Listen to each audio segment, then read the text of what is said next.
రోజుకి 300 లారీలు అంటే రోజుకి 50 లక్షల రూపాయలు సంపాదిస్తూ ఉన్నాడు.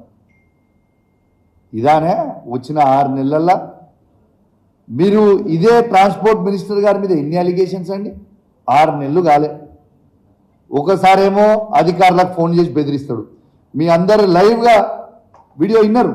ఎంఆర్ఓ గారికి ఆర్డీఓ గారికి ఫోన్ చేసి ఏం చెప్తారు? కౌశిక్ రెడ్డి గారు ఎమ్మెల్యే గారికి కళ్యాణ లక్ష్మి చెక్కులు మీరు పంచనిస్తే మంచిగా ఉండదు అని బెదిరిస్తాడు.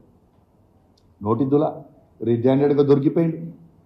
దాంతోపాటు సైదాపూర్ మండలంలో ఒక గ్రామంలో ఒక పేద గౌడ బిడ్డ ఉంటాడు. ఆ గౌడ బిడ్డని ఫోన్ చేసి నోటికి వచ్చినట్టు తిడతాడు. ఇలా మంత్రి ఇంకేంటిది ఆయన? లేకుంటే స్టేజ్ మీద ఉంటాడు, కార్యకర్తల కడుపులో డిషూమ్ డిషూమ్ డిషూమ్ డిషూమ్ అని కుదురుతాడు. అరే వాట్ ఈస్ దిస్? ప్రెస్ మీడియాలో పోతాడు, ప్రెస్ మీడియాలో ఎవరైనా క్వశ్చన్ అడితే అంటాడు. అరే ఇదేంటి భయ్, వాట్ ఈస్ దిస్?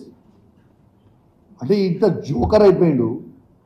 ఈ స్కామ్ గ్రేస్ని నిజంగా కాంగ్రెస్ స్కామ్ గ్రేస్గా మారిపోయింది. ప్రజలందరూ కూడా మిమ్మల్ని గమనిస్తూ ఉన్నారు.